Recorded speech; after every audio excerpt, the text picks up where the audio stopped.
अस्सलाम वालेकुम स्टूडेंट्स, उम्मीद है खैरियत से होंगे। जैसा कि आपको मालूम है कि हमने इससे पहले एडल्ट डेवलपमेंट का यूनिट 6 शुरू किया था बिहेवियरल साइकोलॉजी का, और उसमें जो है ना जो पार्ट फर्स्ट था उस पार्ट फर्स्ट में हमने डिटेल से डिस्कस करवाई थी एडल्ट डेवलपमेंट को। फिर एडल्ट डेवलपमेंट के दरमियान जो ट्रांजिशन आते हैं वो हमने पढ़ी थी, कौन कौन से ट्रांजिशन आते हैं। फिर एडल्ट डेवलपमेंट के साथ जो एज रूल्स है वो एज रूल और सोसाइटल नॉर्म्स जो होते हैं वो हमने डिस्कस करवाई थी। फिर सोशल क्लॉक का हमारी ज़िंदगी पे कौन सी असरात होते हैं तो वो भी हमने डिटेल से डिस्कस करवाई थी। इसी पार्ट में हम स्पेसिफिकली पढ़ते हैं कौन कौन सी ऐसी इश्यूज़ हैं जो जिसकी वजह से डाइवर्स होते हैं।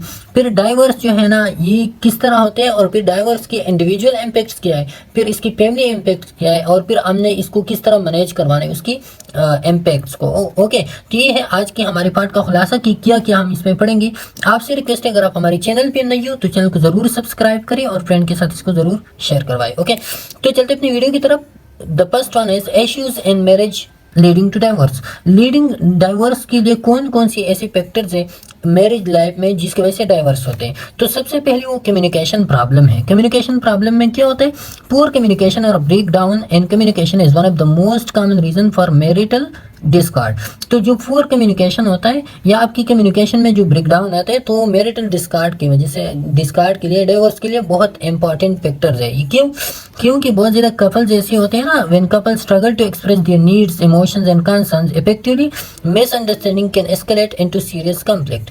जब कपल जो है ना एक दूसरे के साथ नीड्स को या इमोशंस को या उसके एक दूसरे की से जो गिले शिकवे होते हैं ना, जो कंसर्न्स होते हैं वो जब वो एक दूसरे के साथ इफेक्टिवली डिस्कस करवाते हैं तो बात ख़त्म हो जाती है। लेकिन जब वो डिस्कस नहीं करवाते एक दूसरे के साथ तो ये बात जो है ना एक की तरफ में एक के साथ भी गलत फहमी होते हैं, दूसरे के साथ भी मिसअंडरस्टैंडिंग होते हैं, और वो एक दूसरे को एक्सप्रेस नहीं करवाती। जब एक्सप्रेस नहीं करवाती तो वो सॉल्व नहीं होती तो उससे एक सीरियस कॉम्प्लेक्स बनता है जो डाइवोर्स की तरफ लेके चलता है इंसान को। दूसरा फाइनेंशियल स्ट्रेस है। Financial stress such is debt, over spending or disagreement about money management can create significant tension in marriage। तो अब ये क्या होता है, ये ऐसी फैक्टर्स है जो आपकी मैरिड लाइफ पे सिग्निफिकेंट असर आती है। इसकी वजह से जो है ना क्या होते हैं वो पढ़ते हैं, जैसे कि डिसएग्रीमेंट है, ओवर स्पेंडिंग है, डेट है। तो इसी की वजह से आप फाइनेंशियल स्ट्रेस में मुब्तला होते हो। अगर हस्बैंड बीवी से नाराज़ होता है, बीवी जो है ना वो हस्बैंड से नाराज़ होती है, and financial stress can lead to arguments and feeling of insecurity and offence. दोनों के दरमियान आर्गूमेंट से शुरू होते हैं, झगड़े लड़ाइयाँ शुरू होते हैं, एक दूसरे की इनसिक्योरिटी वो शुरू होती है, इनसिक्योर फील करवाना शुरू करते हैं, और दोनों जो है ना एक दूसरे को ऑफेंस करवाते हैं, मुजरिम समझते हैं दोनों एक दूसरे को। तो फाइनेंशियल स्ट्रेस भी फिर डाइवोर्स की तरफ इंसान को लेके चलता है। फिर इसके साथ इनफिडेलिटी। इनफिडेलिटी एक ऐसा वो है, एक होता है फिडेलिटी। फिडेलिटी का मतलब क्या है, लायलिटी।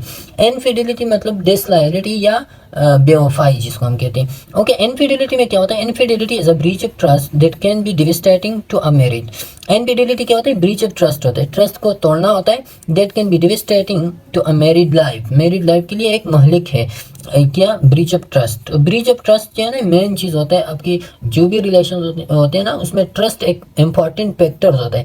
जब ट्रस्ट होते तो एवरीथिंग गोज राइट, लेकिन जब ट्रस्ट नहीं होता तो एवरीथिंग गोज रॉन्ग्स। हर जो है ना आपके ट्रस्ट पे आपका रिलेशनशिप बहुत ज़्यादा वो इन्हिसार करवाता है। While some couples can rebuild trust and reconcile after an affair. अब कोई अफेयर हो गया, कोई लड़ाई झगड़ा हो गया उसके दरमियान, तो बहुत सारी ऐसी कपल्स होते हैं ना वो दोबारा अपने एक दूसरे पे ट्रस्ट रिबिल्ड करवाते थ्रू कम्युनिकेशन, थ्रू रिकनसाइलिंग, अपने आप के दरमियान मुसालिहत करवाते और ट्रस्ट को रिबिल्ड करवाते।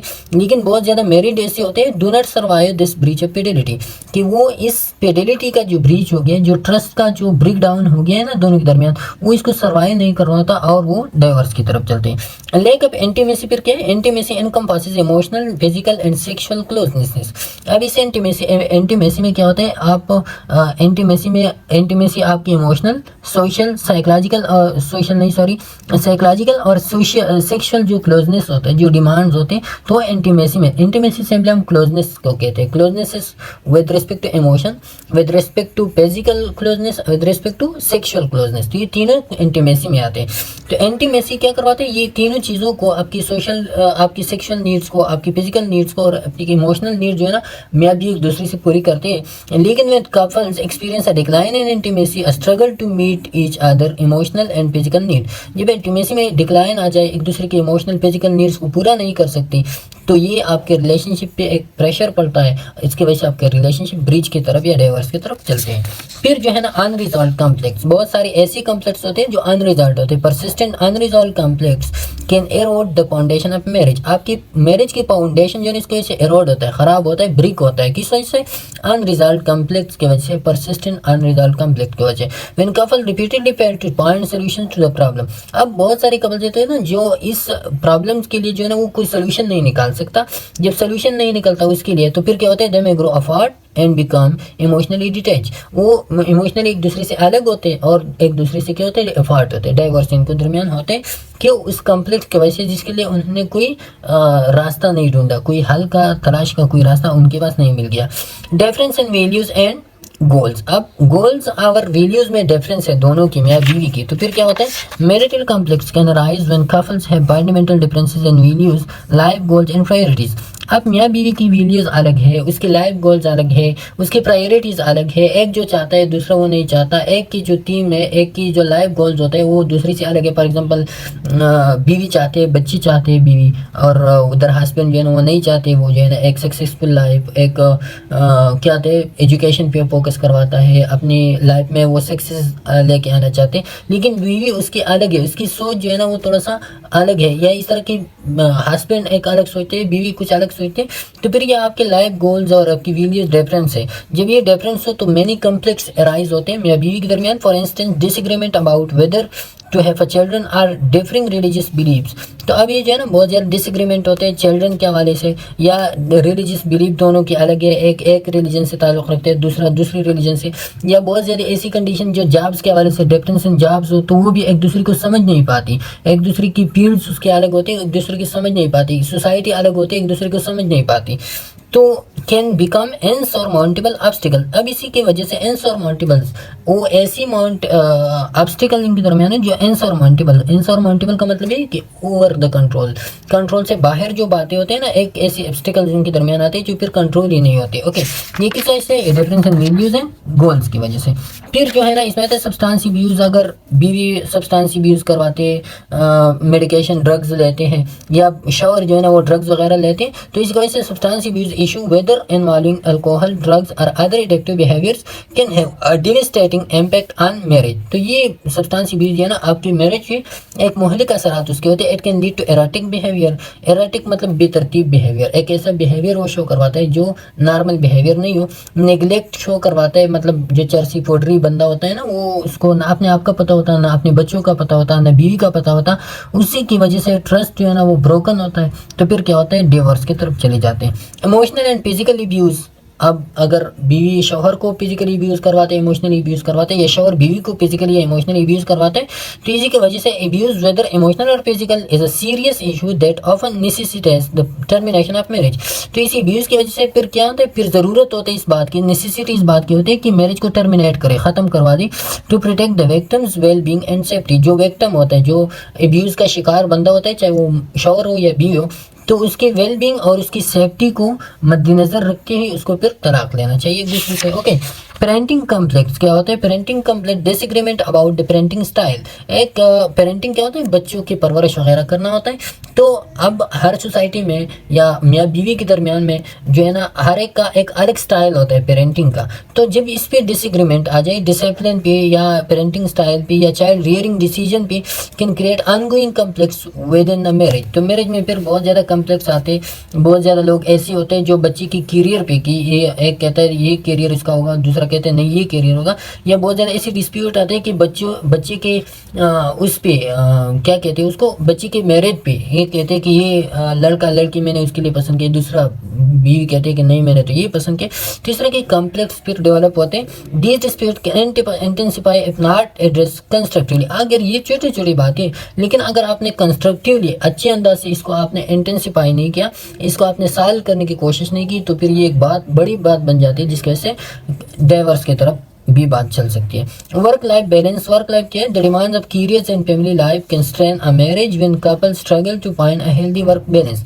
अब जो है ना कपल चाहते हैं कि क्या करवा दे, वर्क लाइफ बैलेंस प्रोड्यूस करे। वर्क लाइफ का मतलब है कि दोनों फॉर एग्जाम्पल जॉब वाले, मैं भी जॉब वाले, तो वो चाहते हैं कि यार ये जॉब्स भी और लाइफ भी, दोनों के दरमियान एक बैलेंस क्रिएट करवाना चाहते हैं वो, जो करियर फैमिली, जो वर्क लाइफ फैमिली होते हैं। Neglecting the relationship or feeling overwhelmed by work can lead to dissatisfaction and resentment. अब बहुत ज़्यादा सारी फैमिली ऐसे होते हैं ना कि जो अपने वर्क की वजह से लाइफ को जो है ना वो निगलेक्ट करवाते हैं, या लाइफ की वजह से अपने वर्क को निगलेक्ट करवाते हैं, जिसकी वजह से फिर क्या होता है, डिससेटिस्फेक्शन होता है, साथ में जो है ना मियाँ बीवी के दरमियान रिजेंटमेंट होता है, नाराज़गी होता है। तो इसी की वजह से फिर उसके ताल्लुकात ख़राब होते हैं, छोटी छोटी बातें बड़ी बड़ी बन जाती हैं, और फिर आखिर में बात जो है ना बड़ी कॉम्प्लेक्स तक लेके चलते हैं, जो डाइवर्स पे अक्सर ख़त्म होते हैं। इनकम्पेटिबिलिटी एक मेजर फैक्टर है, incompatibility that leads toward the diverse. Sometimes couples discover over time that they are fundamentally incompatible due to difference in personality। और ये ज़्यादातर लव मैरिज में ये कहानियाँ होती हैं ना कि पहली जो है ना वो एक दूसरे को अपने आप को सही एक्सप्रेस नहीं करवाती, बिफोर मैरिज वो एक दूसरे को अपने आप को एक्सप्रेस नहीं करवाते, एक दूसरे को बातों को मानते हैं, एक दूसरे के साथ डिफरेंट टाइप्स ऑफ एग्रीमेंट करवाते हैं। लेकिन जब मैरिज हो जाए और उसकी कुछ लम्हे एक दूसरे के साथ जो है ना वो गुजर जाए, कुछ महीने गुजर जाए, तो फिर उसको पता चलता है कि यार ये तो मैंने गलती किया, ये तो इस टाइप का बंदा नहीं था जैसे कि इन्होंने मुझे जाहिर किया था, वो तो उस टाइप का नहीं है। तो फिर क्या होता है, एक इनकम्पेटिबिलिटी उनके दरमियान आती है, जो उसकी पर्सनालिटी की बेस पे पर्सनालिटी में डिफरेंस होता है, या उसके इंटरेस्ट में डिफरेंस होता है। आपका लाइफ करियर अलग है, मेरा अलग है, आपका लाइफ चॉइसेस अलग है, मेरा अलग है, आपका लाइफ स्टाइल अलग है, मेरा लाइफ स्टाइल अलग है। तो फिर बाद में उसको पता चलता है कि ये तो उन्होंने मुझे झूठ बोला था, या इस तरह के नहीं होता, या एक मिसअंडरस्टैंडिंग पहले था। तो फिर क्या होता है, ऐसी कंडीशन में इन सच ए केसेस डाइवर्स में be considered the most viable option for both parties happiness. अब दोनों ने खुश रहना है, तो खुश तो अब इसी हालत में नहीं रह सकती, तो दोनों ने फिर डिवोर्स करना है। ओके, इमोशनल नेग्लेक्ट क्या होता है? इमोशनल नेग्लेक्ट वेयर वन और both partners feel emotionally ignored and unsupported. Emotional neglect ये होता है कि इमोशनल एक दूसरे को अनसपोर्ट करवाते हैं, एक दूसरे को समझने की कोशिश नहीं करती। अगर बीवी खुश खपा है तो हस्बैंड जो है नहीं आती, उससे नहीं पूछती क्या मसला है, क्यों हुआ है, क्या वजह है आप खफा हो, या इस तरह की शौहर खपा है वर्क से, जॉब में जो है ना बहुत ज़्यादा तक हुआ है, तो भी उसका ख्याल नहीं रखती, सपोर्ट नहीं देती emotionally. That can lead to feelings of loneliness and detachment within the marriage. अब शादी भी है तो शौहर या बीवी दोनों सोचते कि यार ये तो मैं जैसा कि पहली लोनलीनेस था, अभी वही कि वही लोनलीनेस है, तो इसी की वजह से छोटी छोटी बातें फिर बड़ी बड़ी बन जाते हैं। Culture and religious differences, culture religious differences के बारे में पहले भी हमने थोड़ा सा वो किया कि जब आपकी कल्चर में marriage between individual from different cultural background or religious may face unique challenges related to tradition, values and family expectation। अब जो डिफरेंट रिलीजन होते हैं, डिफरेंट कल्चर्स होते हैं, तो उसकी ट्रेडिशन अलग होती है, उसकी वैल्यूज़ अलग होती है, उसकी फैमिली एक्सपेक्टेशन हर एक के अलग अलग होते हैं। एक जैसा एक्सपेक्ट करवाते हैं, दूसरा दूसरे जैसा, तो दोनों के दरमियान एक कॉन्फ्लिक्ट राइज होता है। कॉन्फ्लिक्ट की वजह से फिर क्या होता है, आपका कॉन्फ्लिक्ट और कॉन्फ्लिक्ट बढ़ते बढ़ते चले जाते हैं डाइवोर्स की तरफ। हेल्थ इश्यूज क्या होते हैं, क्रॉनिक इलनेसेस और severe health problems can place additional stress on marriage as caregiving responsibilities and changes and rules may strain the relationship। बहुत सारी इलनेसेस ऐसे होते हैं जो मैरिड लाइफ के आफ्टर होते हैं। फॉर एग्जांपल किसी एक्सीडेंट हो गया, बीवी का एक्सीडेंट हो गया, शौहर का एक्सीडेंट हो गया, वो जो है ना क्या माजूर हो गया, तो फिर ये अगर बीवी हो तो शौहर भी गरा गुजरता है, शौहर हो तो बीवी भी गरा गुजरता है। तो बहुत सारे लोग ऐसे ही करवाते हैं कि हमारे कल्चर में तो ज़्यादातर ये नहीं है, लेकिन जो वेस्टर्न कल्चर होते हैं तो फिर उससे अलग होना अख्तियार करो। या बहुत ज़्यादा केसेस ऐसे होते हैं ना कि मैरिज से पहले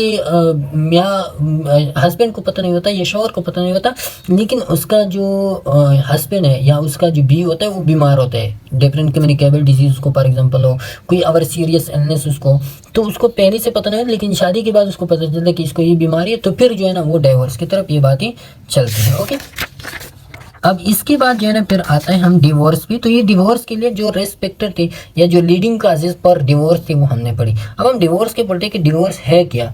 divorce is a formal ending of an marriage. आपने जो है ना फॉर्मली मैरिज को शुरू किया था, एक लीगल प्रोसेस अपने अपनाया था, निकाह किया था, अब उसी निकाह को आप लीगली जो है ना ख़त्म करवाना चाहते हो, तो उसको हम क्या कहते हैं, डिवोर्स कहते हैं। एक कहते हैं डिटैचमेंट, एक होता है डिवोर्स, एक होता है सेपरेशन और डिवोर्स या डिटैचमेंट और divorce.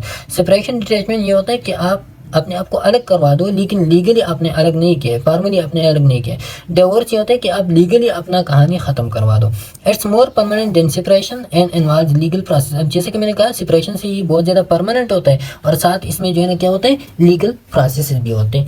If you get a divorce that means the marriage is officially over. अगर आपने जो है ना क्या किया, डिवोर्स किया, तो इसका मतलब है कि मैरिज आपका ऑफिशियली ख़त्म हो गया। जैसे कि इस्लाम में है, इस्लाम में क्या है कि अगर आपके दरमियान नाराज़गी हो, खफगी हो, तो आपने सेपरेशन करवानी है, डिटैचमेंट करवानी है। आप बीवी का शौहर से हो तो शौहर से डिटैच हो जाए, सेपरेट हो जाए। शौहर का बीवी से हो तो शौहर से डिटैच हो जाए, सेपरेट हो जाए। तो इसी तरह जो है ना, जब आप डिटैचमेंट सेपरेशन करवाते हो तो दोनों के साथ एक एहसास होना शुरू हो जाता है अकेलेपन में। दोबारा जो है ना उनकी एक दूसरे के साथ वो मोहब्बत दोबारा बढ़ जाती है, दोबारा वो होते हैं। लेकिन जब बात इस हद तक पहुंच जाए कि सेपरेशन से भी नहीं होता, डिटैचमेंट से भी नहीं होता, आपके दरमियान रिकाउंसलिंग भी नहीं होता, तो फिर आप डाइवोर्स की तरफ चले जाए। और divorce is the most bad thing in Islam.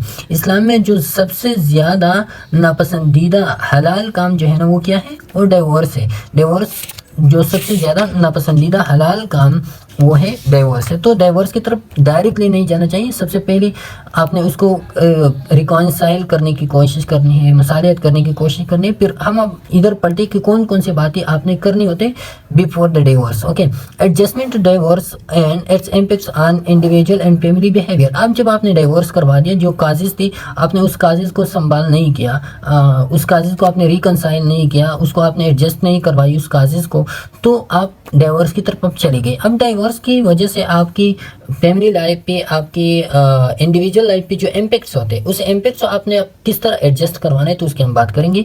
Adjusting to divorce is a challenging process that can have significant impacts on both individual and family dynamics. अब ये क्या होता है, अब ये जो डाइवोर्स होते हैं इसकी जो प्रोसेस तो बहुत ज़्यादा चैलेंजिंग होता है, इसके जो इम्पैक्ट्स होते हैं वो बहुत ज़्यादा सीवियर इम्पैक्ट्स होते हैं। इसके लिए एडजस्टमेंट जो है ना बहुत ज़्यादा चैलेंजिंग काम होता है। तो फिर क्या होता है, आपकी इंडिविजुअल लाइफ पे भी इम्पैक्ट्स होते हैं, आपकी फैमिली डायनामिक्स पे भी इम्पैक्ट्स होते हैं, दोनों के साथ अपने एडजस्ट करवाना होता है। The experience of divorce can vary widely from person to person and family to family, but there are common emotional, psychological and behavioural responses that many individual and families go through during this period of transition. अब इसमें क्या होता है, the experience of divorce can vary widely from person to person and family to family. अब हर एक family का, हर एक पर्सन का अलग अलग लाइफ स्टाइल होता है, अलग अलग उसका सोच होता है। तो उस सोच पे वो डिपेंड करवाते हैं आपकी डाइवोर्स के इम्पैक्ट्स, आपके डाइवोर्स के एक्सपीरियंसेस, कि आपका फैमिली किस टाइप का है। बाज़ फैमिली ऐसे होते हैं बहुत ज़्यादा ओपन होते हैं, उसमें डाइवोर्स बहुत ज़्यादा होते रहते हैं, तो उस पर इतना असर नहीं होता। लेकिन जो बात फैमिली, जैसे कि हमारे कल्चर का फैमिली लोग हैं, तो ज़्यादा मैटर करवाते हैं, उसमें डाइवोर्स एक बहुत बड़ा इशू होता है, तो बहुत ज़्यादा उसकी फैमिली पे बहुत ज़्यादा असर करवाती है, उसके बिहेवियरल पे, रिस्पॉन्सेज पे, साइकोलॉजिकल इमोशनल रिस्पॉन्सेज पे बहुत ज़्यादा वो क्या करवाते हैं, वो इम्पैक्ट्स उसके होते हैं। ओके, अब जो है ना फिर इसके बाद इंडिविजुअल इम्पैक्ट्स। अब सबसे पहले इंडिविजुअल इम्पैक्ट्स क्या होते हैं डाइवोर्स की, और फिर साथ में जो है ना फिर इसकी हम फैमिली इम्पैक्ट्स पढ़ेंगे कि वो कौन सी होते हैं। इंडिविजुअल इम्पैक्ट क्या होते हैं, emotional rollercoaster. Emotional rollercoaster का मतलब है इमोशनली अप एंड डाउन आपकी ज़िंदगी में आता है। किस वजह से, divorce upon triggers a wide range of emotion including grief, sadness, anger, guilt and anxiety. अब जब आप डाइवोर्स देते हो, डाइवोर्स की वजह से आपकी लाइफ में एक सैडनेस आता है, एक grief, severe type of grief आता है आपकी ज़िंदगी में, आपको गुस्सा भी होता है, अपना आपको मुजरिम भी लगता है, और साथ में आपको एंजाइटी भी होते हैं कि मैंने ये गलत काम किया, उसने गलत किया। फिर एक किस्म की चलचलाहट आपकी ज़िंदगी में आते हैं, तो इस तरह की सैडनेस आपकी ज़िंदगी। The emotional rollercoaster can be intense. अब ये जो इमोशनल अप एंड डाउन है ये इतना इंटेंस होता है, and individual may struggle to manage their feelings effectively. और इंडिविजुअल ये इंटेंस होता है, बहुत ज़्यादा सीवियर होता है ये इमोशनल अप एंड डाउन, और ये इंडिविजुअल फिर कोशिश करवाता है कि उसको इफेक्टिवली क्या करें, उसको पेस करवा दे, उसको मैनेज करवा दे। लॉस इन आइडेंटिटी, फिर इसके एक तो इमोशनल रोलकास्टर की वजह से इम्पैक्ट होते हैं इंसान की ज़िंदगी में। दूसरा जो है ना, इंसान की आइडेंटिटी लॉस होते हैं। आइडेंटिटी किस तरह, divorce can lead to profound sense of loss, not only in terms of their marriage itself but also in terms of identity tied to being a spouse or partner। अब ये जो है ना क्या होता है, एक तो आपकी आइडेंटिटी लॉस होती है। आइडेंटिटी ये एक तो आप अपने अंदर जो है ना एक सेंस ऑफ लॉस फील करवाते हो अपने अंदर। दूसरा जो आपका आइडेंटिटी होता है आपकी सोसाइटी में, फॉर एग्जांपल बीवी को शौहर के नाम से याद किया जाता है, या शौहर को उसकी बीवी की वजह से जो है ना कभी कभार पहचाना जाता है। तो दोनों की आइडेंटिटी एक दूसरे के साथ लिंक है, चाहे वो बीवी हो चाहे वो शौहर हो। तो जब ये डाइवोर्स हो जाए तो दोनों के आइडेंटिटी फिर सोसाइटी में क्या होता है, लॉस होता है। And individual may need to rediscover their sense of self. तो आप इंडिविजुअल को एक नई सिरे से अपने आप को दोबारा सोसाइटी में रीडिस्कवर करना पड़ता है। Depression and anxiety, some individual may experience symptoms of depression and anxiety during and after a divorce. अब डिप्रेशन एंड एंजाइटी में क्या होता है, बहुत सारे इंडिविजुअल ऐसे होते हैं ना जो डिप्रेशन में चले जाते हैं, जो एंजाइटी में चले जाते हैं डाइवर्स के वक्त या डाइवर्स के बाद भी। फीलिंग्स ऑफ होपलेसनेस उसमें आते हैं, आइसोलेशन आते हैं उसमें, and worry about the future can be overwhelming. और अपने फ्यूचर के बारे में वो बहुत ज़्यादा सोचता रहता है, बहुत ज़्यादा वो खफा होता है अपने फ्यूचर के बारे में। क्या ये during diverse and after the diverse. Okay, ज़्यादातर उसकी असरात उन लोगों पे होते हैं ना कि जो मेल्स होते हैं और मेल्स की जॉब नहीं होती, फीमेल की जॉब होती है, तो फाइनेंशियली उस पर बहुत ज़्यादा असर करवाता है।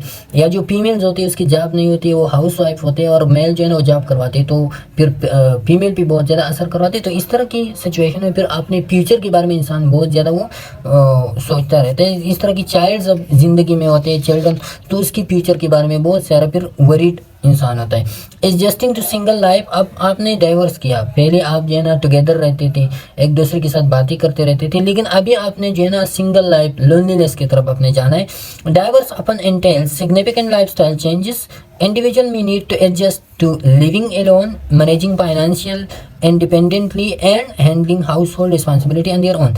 अब इसमें क्या होता है, entail significant lifestyle changes, lifestyle changes इसमें आते हैं। कौन कौन सी, आपने जो है ना अपने एलोन रहना है, एलोन आपने एडजस्ट करवाना होता है, अपने घर की काम एलोन करनी पड़ती है, अपने फाइनेंसिस को आपने एलोन संभालना पड़ता है, अपने हाउस होल्ड की जितनी भी रिस्पॉन्सिबिलिटीज़ होते हैं तो वो आपने अकेले करनी होते हैं। पहले आपके साथ बीवी होता था, आपके साथ शौहर होता था, लेकिन अब वो नहीं है, तो नहीं है तो आपने फिर सिंगली लाइफ के साथ आपने एडजस्ट करवाना होता है। को पेरेंटिंग चैलेंजेस, को पेरेंटिंग चैलेंजेस में क्या, तो को पेरेंटिंग का मतलब है कि एक आपके बच्चे हैं, तो बच्चों के साथ फिर क्या करोगे आप। If there are children involve, divorce parents may need to navigate co parenting arrangements. आप जब बच्चे इन्वॉल्व हो आपके डाइवर्स में, तो फिर दोनों को चाहिए कि वो नेविगेट करे, तलाश करवा दे को पेरेंटिंग अरेंजमेंट दोनों ने फिर वो नेविगेट करवाने कि हमने उसकी पेरेंटिंग किस तरह, परवरिश हमने अपने बच्चे की किस तरह करनी है। This can involve negotiating custody, बच्ची की कस्टडी किसकी जिम्मे होगी, मतलब बाप के साथ होगा या माँ के साथ होगा। विजिटेशन शेड्यूल, बच्चे के साथ कौन कौन सी विजिट होंगी, कहाँ पे बच्चा रह रहा होगा, कब हम उसके साथ मिलने जुलने के लिए आते रहेंगे। एंड पेरेंटिंग रिस्पॉन्सिबिलिटीज़, और उसकी पेरेंटिंग रिस्पॉन्सिबिलिटीज़, उसकी परवरिश, उसकी खाने पीना, उसका इमोशनल सपोर्ट, उसका फिजिकल सपोर्ट, उसका साइकोलॉजिकल सपोर्ट, तो किसके ज़िम्मे होगा। बहुत सारे बच्चे ऐसे होते हैं ना जो डाइवोर्स के बाद जो है ना वो फिर उसको एडमिट करवाते हैं किसी हॉस्टल वगैरह में, किसी कॉलेज में, तो फिर क्या होता है, फिर उसके लिए फिर ये शेड्यूल्स वगैरह ये फिर अरेंज करवाना पड़ते ताकि उसकी साइकोलॉजिकल इमोशनल ये सपोर्ट हो उसको। अच्छा, which can be emotionally charge, और ये बातें ऐसी होती है कि इमोशनली चार्ज बातें होती है। इमोशनली का experience strong emotion that is difficult to control. Emotionally charge वो बातें होती है, वो एक्सपीरियंस होते हैं जिसके कंट्रोल बहुत ज़्यादा मुश्किल होता है। तो ये सारी बातें ऐसी जो आपके इमोशनली इसका कंट्रोल करना बहुत ज़्यादा, मेल हो चाहे फीमेल हो, तो बीवी हो या हस्बैंड हो, दोनों को कंट्रोल करना बहुत ज़्यादा मुश्किल होता है। Social support, the support system of friends and family becomes crucial during divorce. अब जो डाइवोर्स होता है ना, इसके दौरान आपकी जो सपोर्ट सिस्टम होता है ना वो बहुत ज़्यादा इंपॉर्टेंस रखते हैं, क्योंकि आपके डाइवोर्स हो जाए, आप लोनलीनेस के शिकार होते हैं, तो फिर आपको जो है ना फ्रेंड्स और फैमिली की बहुत ज़्यादा ज़रूरत होती है। Some individuals may lean heavily on their support network, बहुत ज़्यादा इंडिविजुअल ऐसे होते हैं ना जो अपने सपोर्ट नेटवर्क की मुकम्मल तौर पे इन्हिसार करवाते हैं, मुकम्मल तौर पे इसकी तरफ वो मुड़ जाते हैं। वाइल अदर्स में experience changes in their social circle, बहुत सारे ऐसे भी होते हैं जो अपने सोशल सर्कल में चेंजेस लेके आते हैं, कुछ उनसे चले जाते हैं, कुछ उनके साथ रहते हैं। तो ये क्या होता है, बाज़ बहुत ज़्यादा सपोर्ट पे डिपेंड करवाते हैं, बाज़ जो है ना उसकी सोशल सर्कल में चेंजेस भी आते रहते हैं। ओके, फिर जो है ना इसके बाद ये इंडिविजुअल इम्पैक्ट थे। अब हम पढ़ते हैं फिजिकल फैमिली इम्पैक्ट को। तो फैमिली इम्पैक्ट कौन कौन से changes in family structure, the most immediate impact of divorce and the family as the change in the family structure.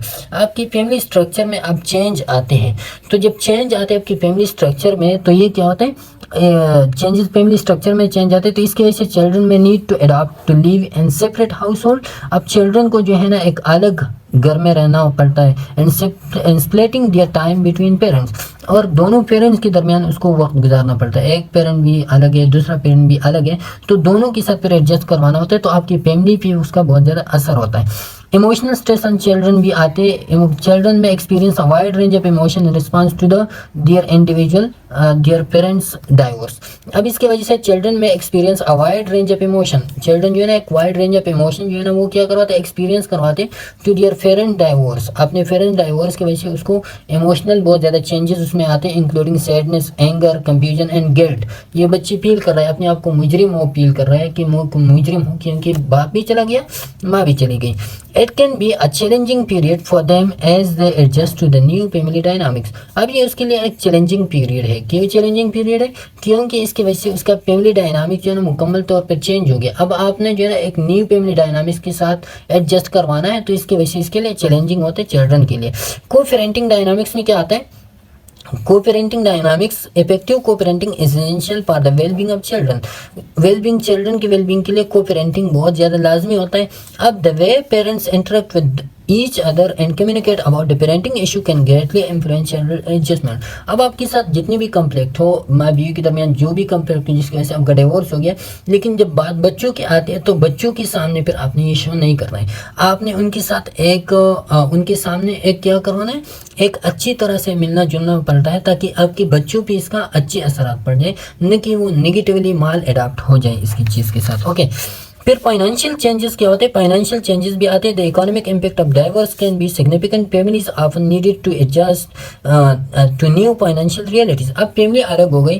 For example, अगर हस्बैंड जो था वो कमाने वाला था, वो अलग हो गया, बीवी को मुश्किल आते हैं। अगर बीवी कमाने वाली थी और वो अलग हो गई, तो फिर हस्बैंड को मुश्किल आते हैं। तो इस तरह फैमिली पे बहुत ज़्यादा फाइनेंशियल इंस्टेबिलिटीज आते हैं, including changes in income, expenses and living arrangement. अब सपोर्ट सिस्टम क्या होता है? सपोर्ट सिस्टम में extended family members and friends may also be affected by the divorce. जो एक्सटेंडेड फैमिली मेंबर्स होते हैं ना, आवर मेमोरी, एक तो मियाँ बीवी और उसके चिल्ड्रन है, लेकिन उसके साथ साथ जो और लोग होते हैं फैमिली में, तो वो भी बहुत ज़्यादा मुतासर होते हैं। कैसी? They may take sides, provide emotional support और become involve in the post divorce dynamic.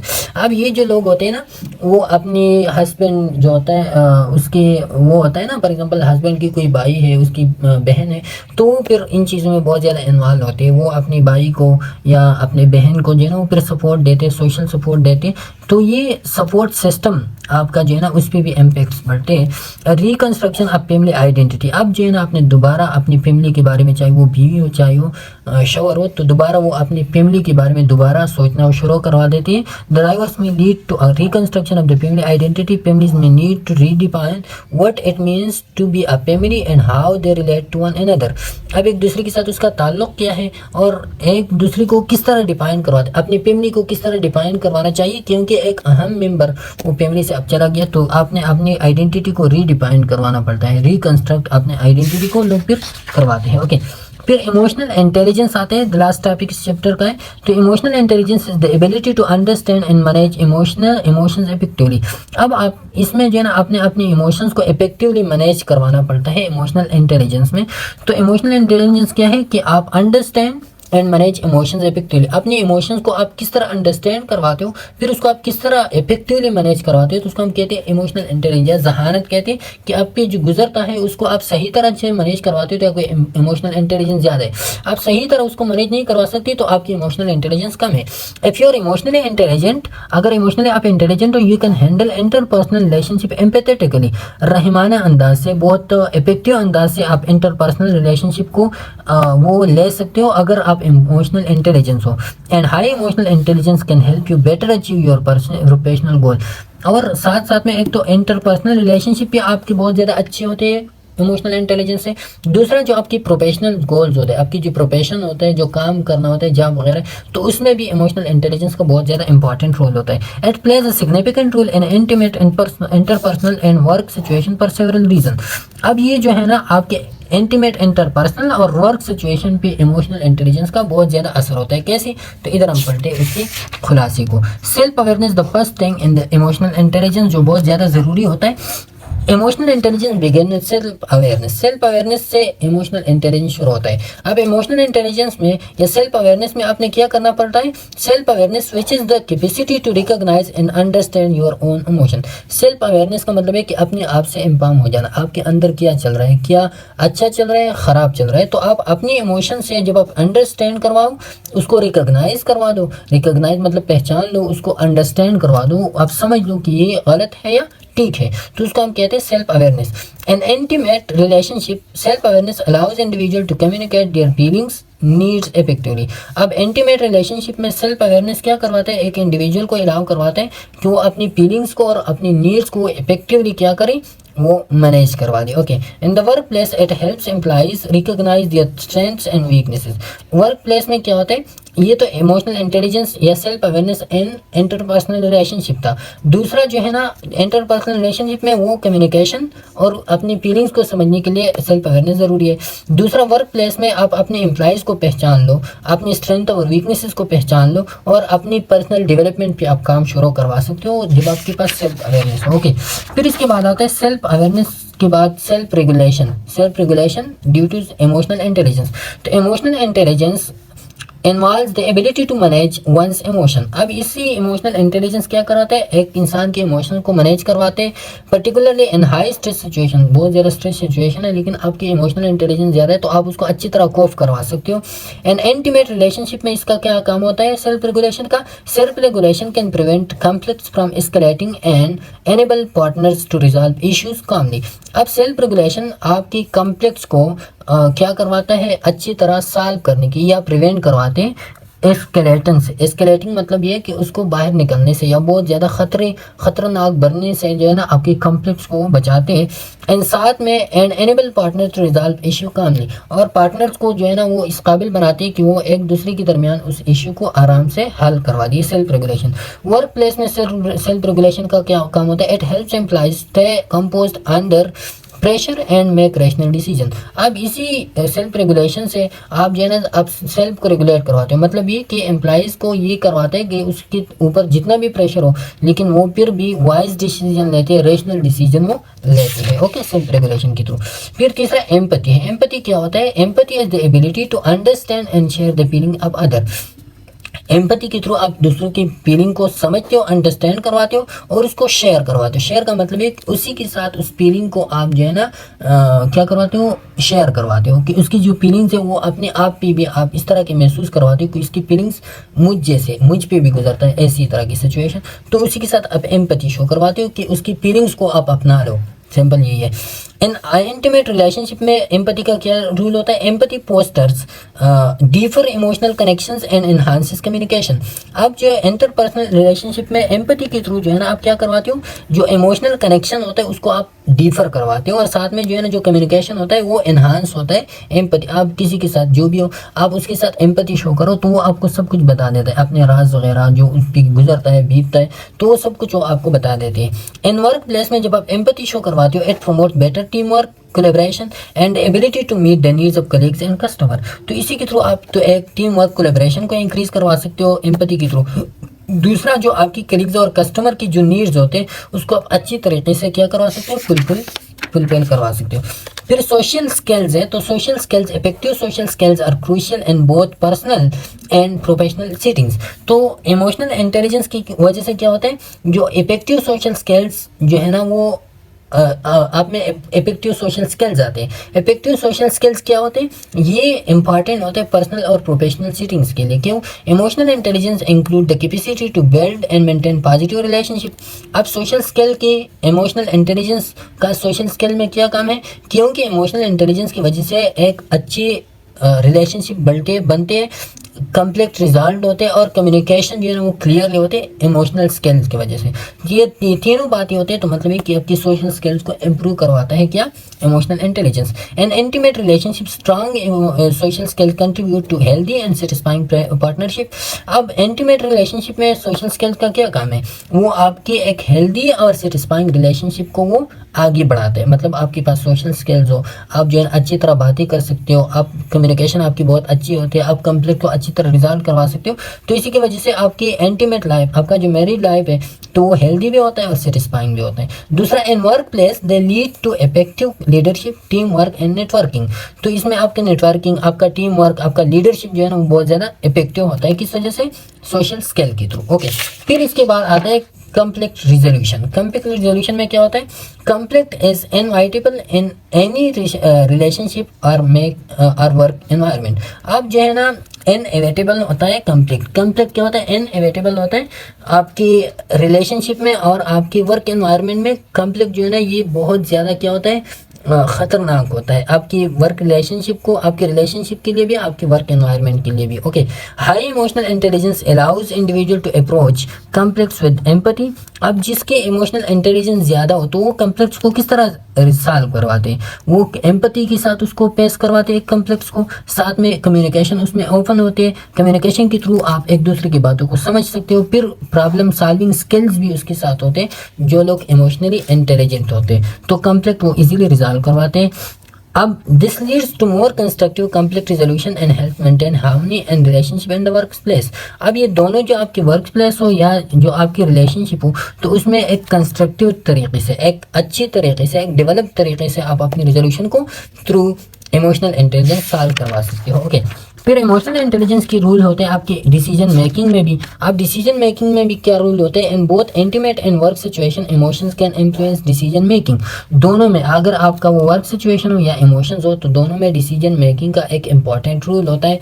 क्यों? डिसीजन मेकिंग से आपका वर्क सिचुएशन भी बेहतर हो सकता है, आपका जो इंटरपर्सनल रिलेशनशिप हो दोनों भी बेहतर हो सकते हैं। अब इमोशनल इंटेलिजेंस डिसीजन मेकिंग में क्या काम है? Emotional intelligence help individual make balance rational decision by considering both emotional and logical factors. अब इमोशनल इंटेलिजेंस में आप ये नहीं करवा सकते कि आप सिर्फ इमोशनल फैक्टर को जो है ना वो ले लो और जो लॉजिकल फैक्टर होते हैं वो आप स्किप करो। दोनों को आपने कंसिडर करना होता है जो लोग इमोशनली इंटेलिजेंट होते हैं। तो इसी की वजह से एक बैलेंस और रैशनल डिसीजन सामने आते हैं। It reduces impulsive decision. Impulsive मतलब विदाउट थिंकिंग इमीडिएट डिसीजन जो आप लेते हो तो ये ख़त्म करवाते हैं इमोशनल इंटेलिजेंस, क्योंकि इसमें इमोशनल फैक्टर भी है, लॉजिकल फैक्टर भी है। And improve quality of choices, और अच्छी क्वालिटी ऑफ चॉइसेस जो है ना वो इम्प्रूव करवाते हैं। सातवां जो इसका काम है इमोशनल इंटेलिजेंस का वो लीडरशिप में है।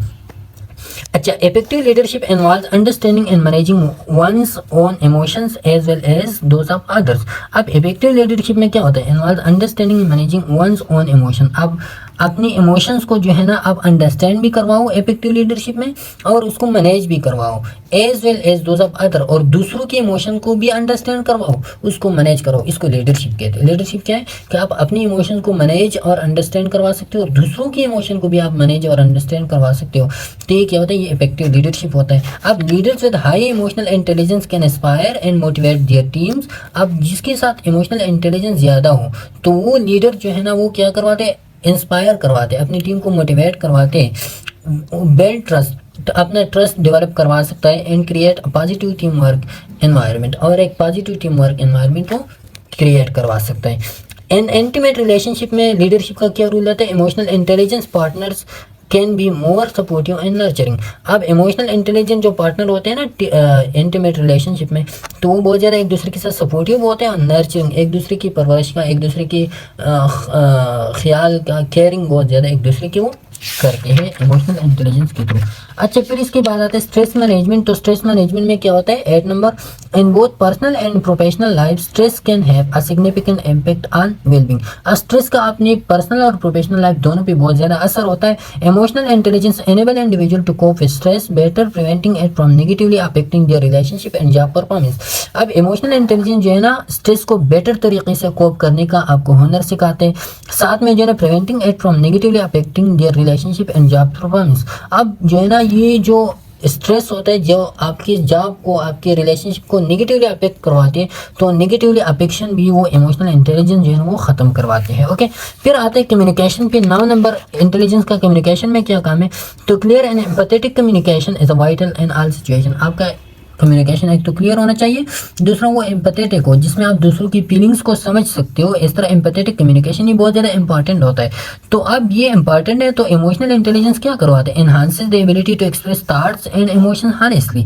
अब ये जो आपके इमोशंस है या आपके थॉट्स है उसको आप हॉनेस्टली जो है ना दूसरों के साथ एक्सप्रेस करवा दो, तो ये इंटेलिजेंस, इमोशनल इंटेलिजेंस इंक्रीज करवाते हैं। ये काम लेसन एक्टिवली आप दूसरों को एक्टिवली आप सुन सकते हो, फिर अंडरस्टैंड नॉन वर्बल क्यूज, और दूसरों के नॉन वर्बल क्यूज भी वो समझ सकते हैं। कौन से लोग, जिसके साथ इमोशनल इंटेलिजेंस बहुत ज़्यादा। नॉन वर्बल क्यूज मतलब जो इशारे वगैरह में बात होती रहती है ना, वो समझते हैं।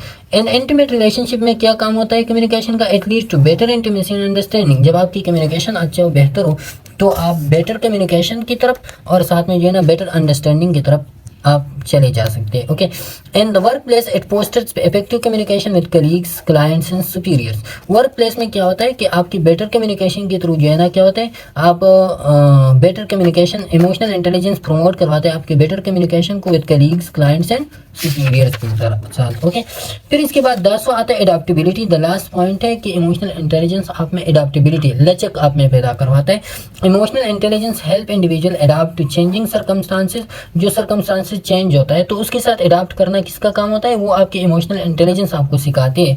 And navigate transition in personal and professional life. और की जो पर्सनल है और प्रोफेशनल लाइफ में जो ट्रांजिशन आते हैं, जैसे कि हमने उधर पढ़ा डाइवोर्स की हमने बात की, आपके वर्क जॉब आपका चेंज हो गया, तो इसमें क्या करवाता है, इसमें जो है ना ये चेंजेस लेके आते हैं। Okay, it promotes resilience and ability to bounce back from setbacks. और ये जो है ना आप में जो है ना रेजिलेंस प्रमोट करवाते हैं। रेजिलेंस का मतलब लचक, रिलैक्स या एडाप्टेबिलिटी आप में प्रमोट करवाता है।